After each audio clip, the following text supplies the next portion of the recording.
नमस्कार दोस्तों, मैं सोनू शर्मा। सफलता के सीक्रेट हम सिर्फ इंसानों से ही क्यों सीखें, पक्षियों और जानवरों से क्यों ना सीखें। बात करते हैं कुदरत के बनाए सबसे अनोखे पक्षी बाज की। सबसे पहली चीज सीखें, यदि जीवन में आप बाज की तरह आसमान छूना चाहते हैं तो आपको मुर्गों का साथ छोड़ना होगा। एक शानदार कहानी से समझते हैं। मुर्गी पालने वाले को एक रोज बाज का एक अंडा मिला और उसने इसे मुर्गियों के दड़बे में रख दिया। समय बीतने पर बाज का बच्चा भी मुर्गी के बच्चों के साथ पलने लगा और खुद को इन्हीं की तरह मुर्गा समझने लगा। मुर्गे केवल कुछ ही दूर तक उड़ पाते हैं, इसलिए उस बाज ने भी कुछ ही दूर तक उड़ना सीख लिया। एक दिन उस बाज ने आसमान में एक बड़े पक्षी को उड़ता हुआ देखा। बड़ा इंप्रेस हुआ। उसने आसपास की मुर्गियों से पूछा, वह कौन है? तो मुर्गियों ने जवाब दिया, वह बाज है, पक्षियों का राजा है, आसमान में रहता है, हम तो जमीन पर रहते हैं क्योंकि हम तो बस मुर्गे हैं। उनकी बात सुनकर वह बाज पूरी जिंदगी मुर्गे की तरह जिया और मुर्गे की तरह ही मर गया, क्योंकि जीवन भर वह खुद को मुर्गा ही समझता रहा। साथियों, ये कहानी बहुत ऑर्डिनरी है, लेकिन इसमें गहरी सीख है। अधिकतर लोग बेहद ऑर्डिनरी जीवन जीते हैं और मर जाते हैं। उन्हें एहसास ही नहीं होता कि उनके अंदर बाज के बच्चे की ही तरह कई योग्यताएं छिपी हैं, जिनको वो कभी इस्तेमाल ही नहीं करते।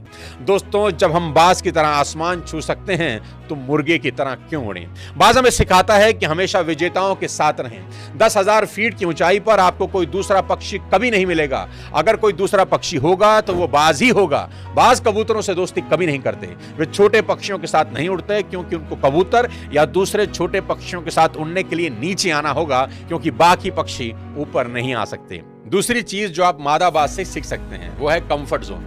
मादा बाज अपने बच्चों को कंफर्ट जोन से बाहर निकलने के लिए मजबूर करती है ताकि वो उड़ना सीख सकें। जब बाज के बच्चों का उड़ना सीखने का वक्त आता है तो वो माँ घोंसलों से पंखों और नरम घास की आरामदेह परतें हटा देती है ताकि कांटों और नुकीली टहनियों की चुभन से चूजे इस कंफर्ट में आ जाएं और घोंसला छोड़कर उड़ने की कोशिश करें।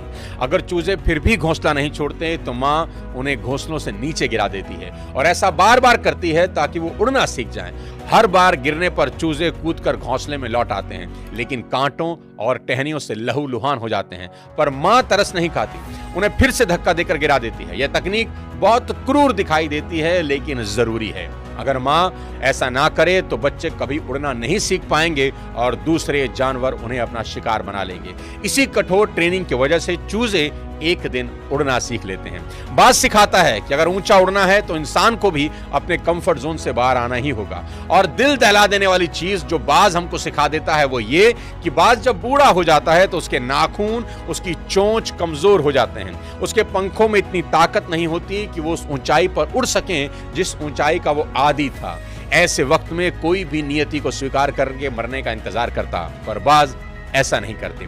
बाज नियति को स्वीकार करने के बजाय नियति को बदलने के लिए ऊंचे पहाड़ों में चले जाते हैं और अपनी टूटी हुई चोंच से एक एक करके अपने सारे पंख नोचकर तब तक फेंकता है जब तक उसके बदन से आखिरी कमजोर पंख न निकल जाए। फिर वो अपने नाखून और चोंच को पत्थर से मार मार कर तोड़ देता है। बूढ़ा बाज अब बिना पंख के, बिना चोंच और नाखून के लहूलुहान और कमजोर हालत में पहाड़ के किसी कोने में छिप जाता है और वक्त गुजरने का इंतजार करता है। धीरे धीरे बाज के बदन पर नए पंख आते हैं। उसकी चोंच और नाखून पहले से ज्यादा नुकीले और पहने होकर दोबारा उगते हैं और फिर बाज वापस उसी ऊंचाई पर उड़ता है जिससे नीचे उड़ना उसे कभी गवारा नहीं था। जिंदगी में ऊंचा उड़ने की ख्वाहिश रखने वाले भी अक्सर सोचते हैं कि हम कमजोर हैं, हमारे पास ताकत कम है, हमें लगता है सब खत्म हो चुका है। पर यही वक्त होता है जब हम अपनी आदतें, अपनी कमजोरियां नोच कर फेंक दें, अपने नाखून और अपनी चोंच यानी कि हुनर और ज्ञान को पैना करें और खुद को एक तकलीफ दे प्रोसेस से गुजार कर एक नया मजबूत इंसान बना दें। ये गुण अगर इंसान अपने अंदर ले आए तो वो किसी भी फील्ड में कुछ भी करना चाहता हो, दुनिया की कोई ताकत उसे अपना लक्ष्य हासिल करने से